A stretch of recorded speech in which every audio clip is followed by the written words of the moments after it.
Laboratory. Mat से बनता है मैट्रिक्स और लैब से बनता है लेबोरेटरी। तो ये मैटलैब की फुल फॉर्म हो गई। तो मैटलैब बेसिकली एक स्पेशल पर्पस कंप्यूटर प्रोग्राम है that is optimise to perform engineering in scientific calculations. Engineering और साइंटिफिक कैलकुलेशन से उन्हें बेसिकली परफॉर्म करने के लिए इसे बनाया गया है। तो कोई सॉफ्टवेयर बेसिकली क्या होता है, that is set of programs ही तो होता है, ठीक है ना। और it is a technical programming language. Basically ये इंजीनियर्स के द्वारा यूज़ की जाती है, इस वजह से इसे हम टेक्निकल प्रोग्रामिंग लैंग्वेज भी कहते हैं। It has started with the simple matrix manipulations and grown with the capabilities of solving any technical problem.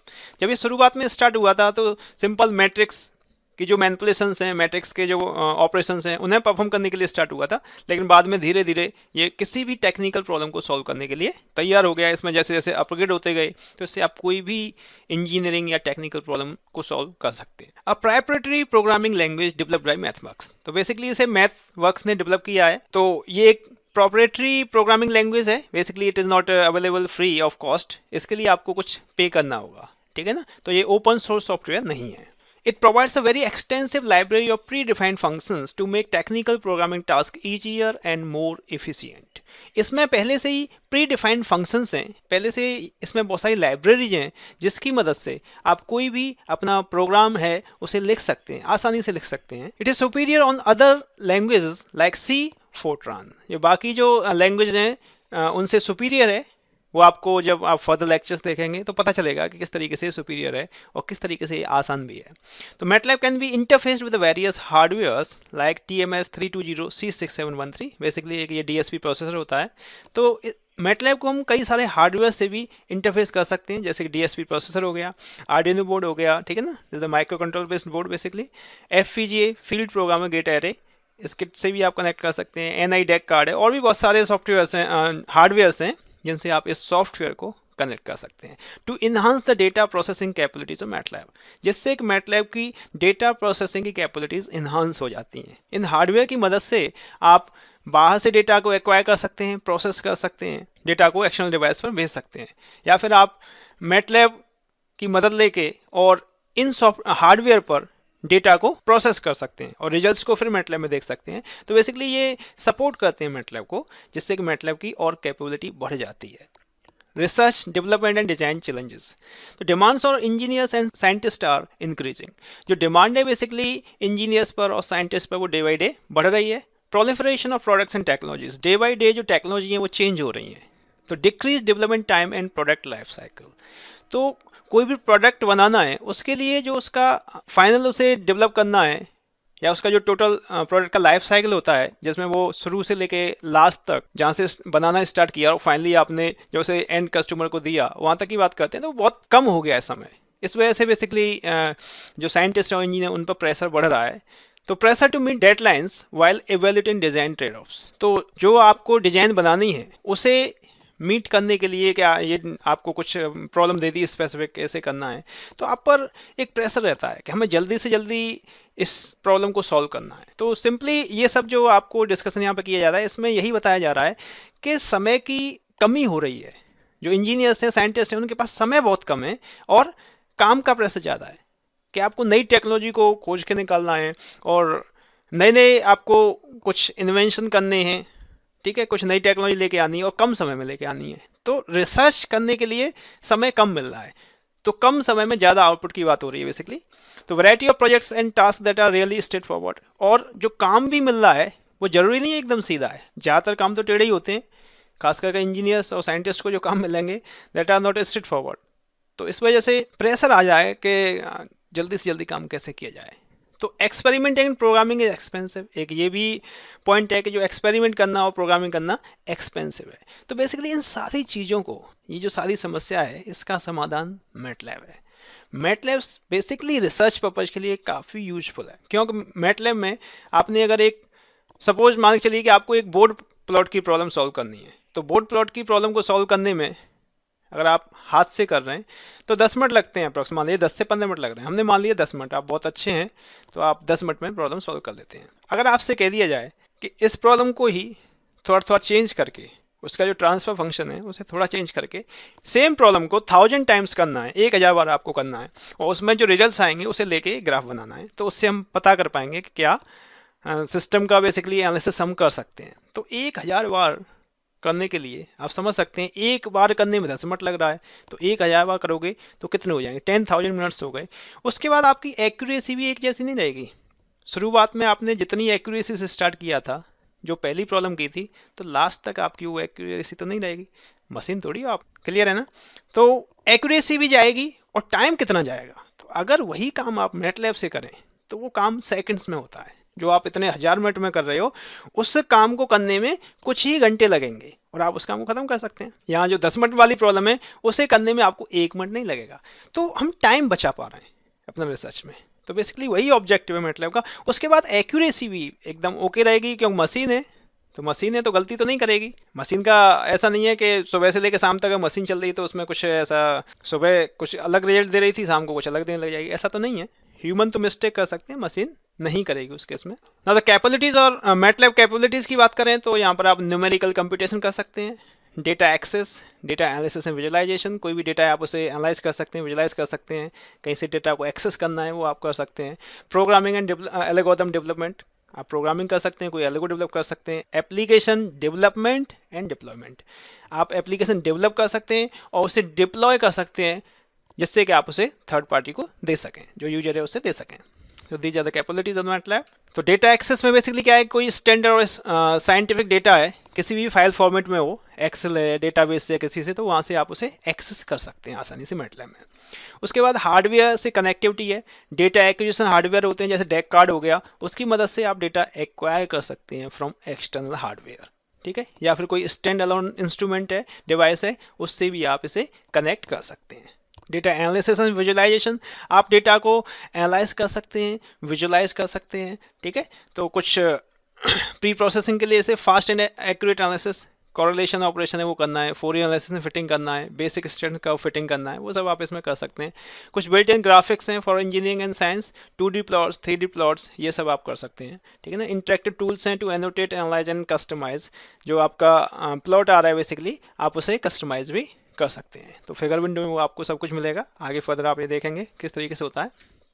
Then advantage of MATLAB for technical programming, mainly इसके एडवांटेज क्या है, ईजी टू यूज़, बेसिकली बहुत ही simple language है। जब आप इसे use करेंगे तो पता चलेगा कि ये कितनी आसान है। अगर आपने पहले कभी सी सीखा होगा तो आप उससे कंपेरिजन भी कर पाएंगे कि कितना आसान है मैटलैब।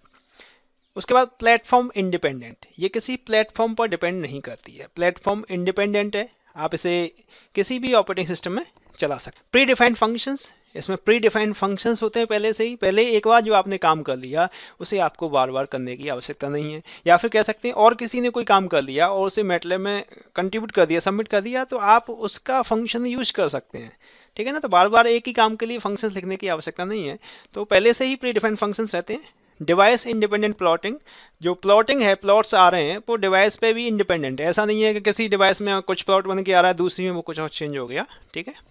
तो वो एक जैसा प्लॉटिंग मिलेगा सभी डिवाइस पे। ग्राफिकल यूजर इंटरफेस, ये ग्राफिकल यूजर इंटरफेस को भी सपोर्ट करता है, GUI।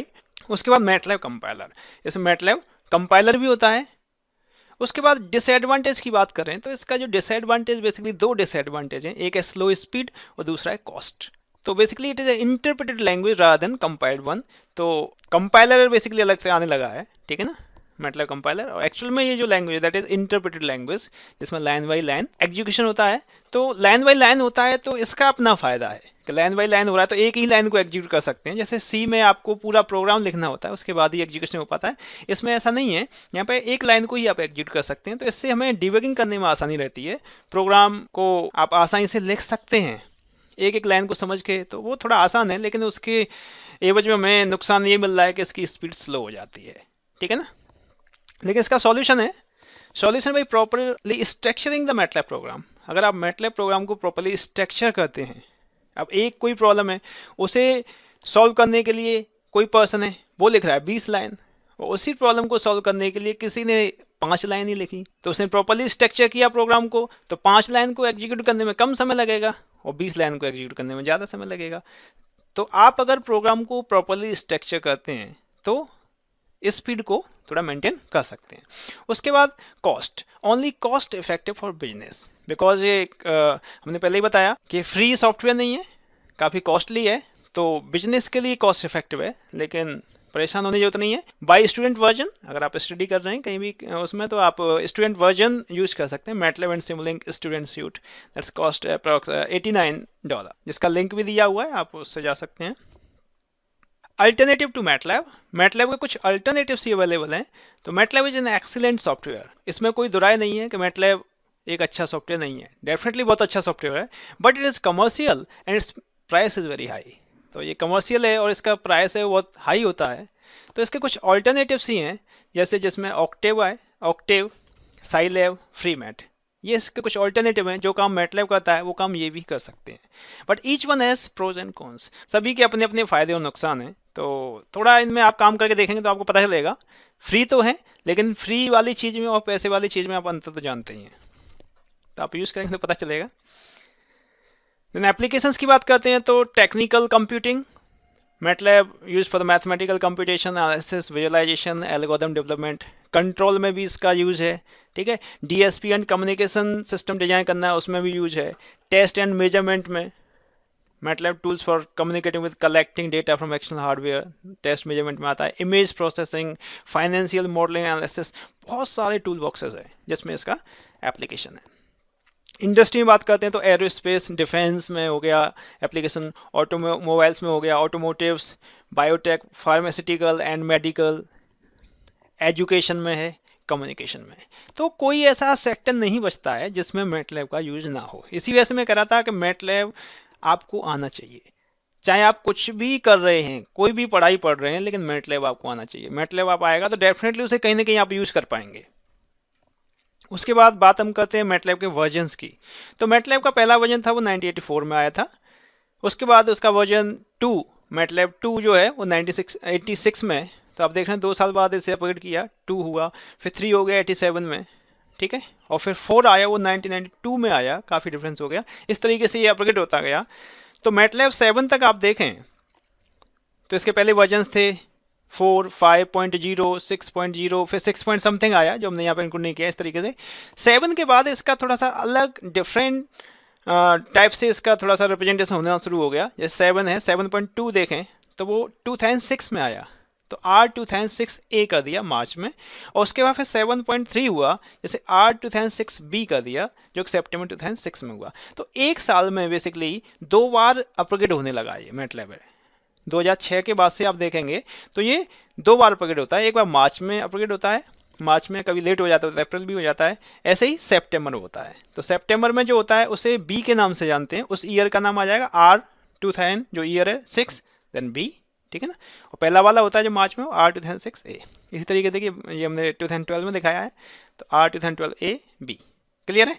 इसको कम लोग जानते हैं कि 7.14 हो गया, ये नहीं पता है, लेकिन आपको ईयर के हिसाब से इसे पता है, क्लियर है। तो अगर मैं करेंटली बात कर रहा हूँ, जनवरी 2016 में बात कर रहा हूँ, तो मार्केट में कौन सा अवेलेबल होना चाहिए बता सकते हैं आप? डेफिनेटली R2015B, क्योंकि जनवरी 2016 है, तो जो नेक्स्ट अपग्रेड आएगा 2016 का जो आएगा वो मार्च में आएगा, तो R2016A आएगा मार्च में। और जो लेटेस्ट हुआ है, क्यों जनवरी से पहले जो हुआ है तो सितंबर 2015 में हुआ होगा, दैट इज R2015B, क्लियर है। तो आप आसानी से बता सकते हैं, कभी भी आपसे कोई मैटलैब के वर्जन के बारे में पूछे कौन सा वर्जन लेटेस्ट है, तो आई थिंक आप उसे